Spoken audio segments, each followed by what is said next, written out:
What does that do for you heading into another game of the week? Just a testament of my hard work I put in. Really focused on a lot of the little details past couple weeks, and just the plays that I missed throughout the whole season, I made them this week. So I'm just excited about that. It was a very fun game. So. What's the difference between the plays you missed and the plays that you made? What were you doing differently, do you think? Sometimes it could just be luck.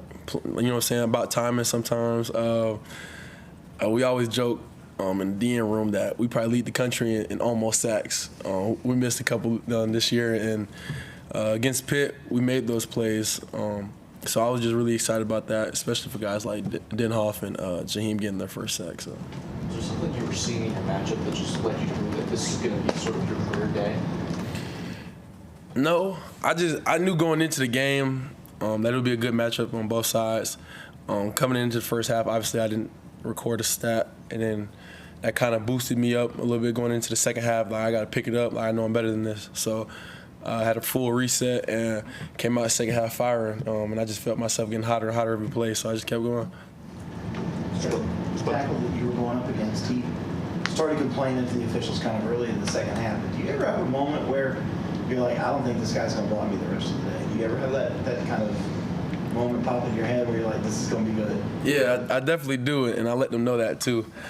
You know what I'm saying? It's a bad day when I get the trash talking on the field because I don't stop. So it's like every time I lined up against him in that second half, he's, you know what I'm saying, he's sighing and stuff like that, trying to talk to me, be friends, and I ain't trying to hear that. I'm just trying to play my game. So once I get in that mode and I keep going, it's like, there's no stopping me. So. We spoke to Peter Woods after the game, and he kind of asked about your day. He said nothing. He said nothing you do surprises him. Just what are you guys' relationship where like when you could have a big day, he could have a big day, just like business as usual for you guys? It's amazing. One thing about me, I love when the entirety of the D-line has a great game, just because like the work we put in together all season, all off season, it's been amazing. Just so we can see Peter come back and have the game he did, and have guys like Peyton have a great game, Jaheim and also Cade did not have a great game. Like it was so fun cheering each other on, encouraging each other, and joking like, you know what I'm saying, we'll see you at the quarterback and things like that. So it's always fun when the entire D-line's having a blast and making plays. I have to ask, what was he saying to you? Like, how's he, commenting, and then what are you saying back to him? He's just being nice. You know what I'm saying? I ain't gonna say what we was talking about, but like he was just trying to have casual conversation, try to throw me off a little bit. You know how it goes when it comes to trash talking. But I wasn't trying. I was tuning all that out. Just playing my game and saying what I had to say. So what's it like when you get into that zone? It's like quiet. You don't hear nothing. You see what you got. You see what you got to do. And it's like everything is just like you locked in. Like obviously you're locked in the game, but when you really in the zone, it's like you hear nothing, and it's like a free flow. Like there's things you do that you know what I'm saying, it just kind of happens, and sometimes you can tell you know what you did, sometimes you don't. It's just like a free flow, and it's like a free flow state that I kind of felt. So it was good. Is that kind of zone, do you get in that zone when you're at practice, or is that just a game day Every thing? day. Okay. Every day. I treat practice like a game because then the game's easier.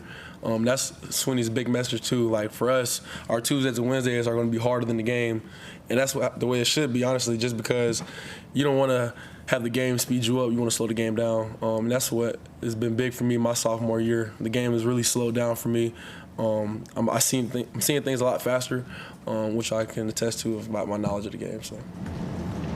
I didn't realize you said you didn't have any sacks in the first half, so all that was second half production.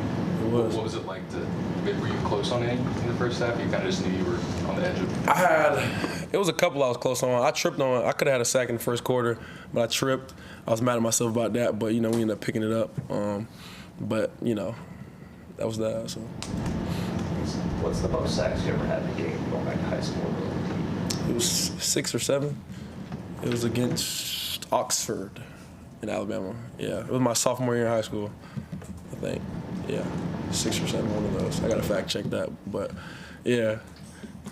They say practice makes habit and perfect practice makes perfect. And when you're talking about going through those reps during the middle of the week, what does that do for the game at the end of the week? It really just becomes muscle memory. Coach Luke, he told us one day during practice on a Monday, he was like, practice makes permanent.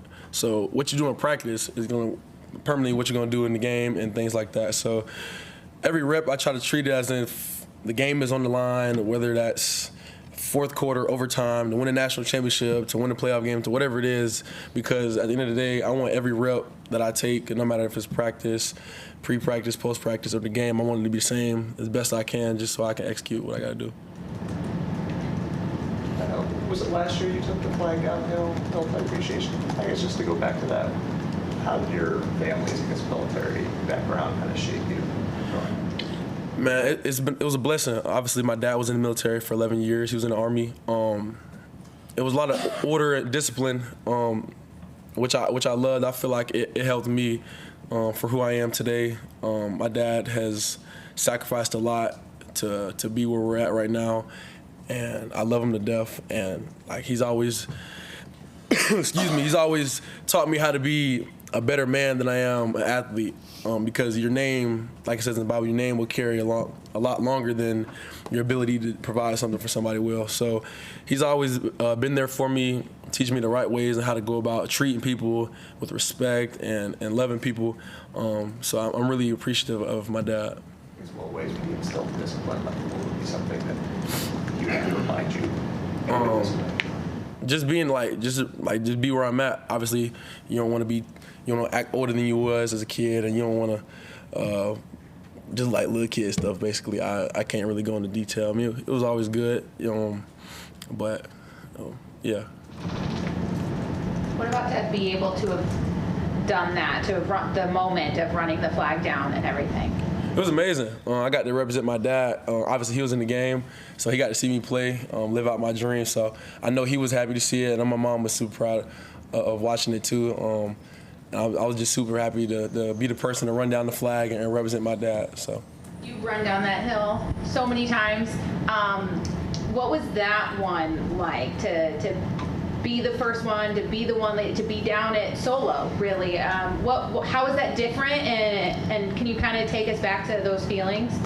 it was amazing. I got to wave the flag in front of everybody, see it, and just know my dad was super proud of me, and I'm proud of him. That's the least I could do to show him that.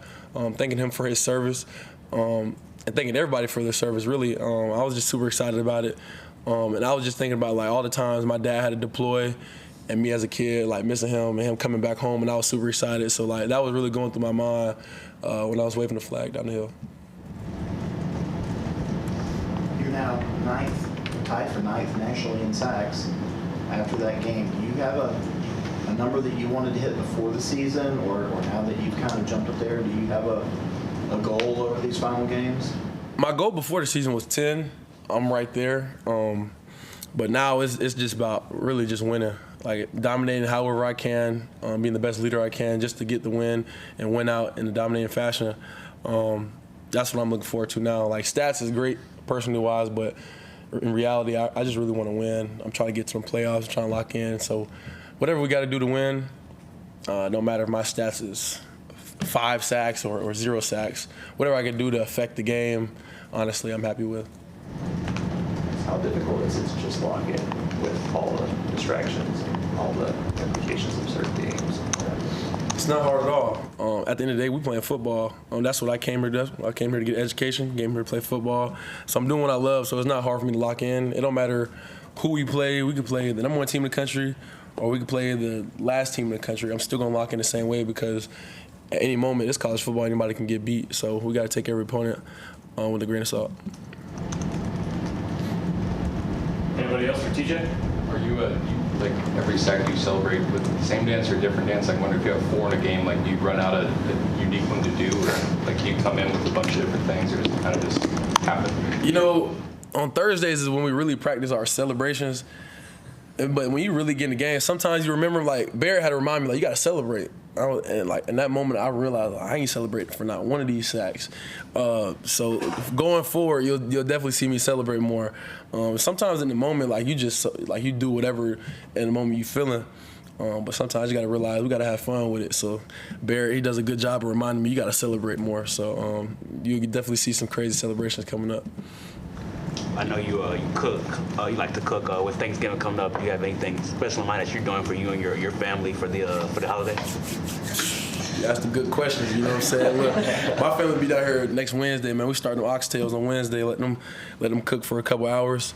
We obviously gonna have fried turkey, smoked ham, collard greens. Yeah, we're gonna have a big old feast.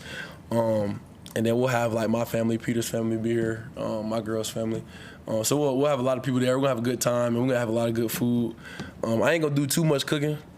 I'm gonna let my dad handle all that. You know, so I'm just sit back and eat. It's my time off, so I'm just gonna enjoy it. Anyone else for TJ? All right, TJ. Thank you, man. Thank you, guys. Next time.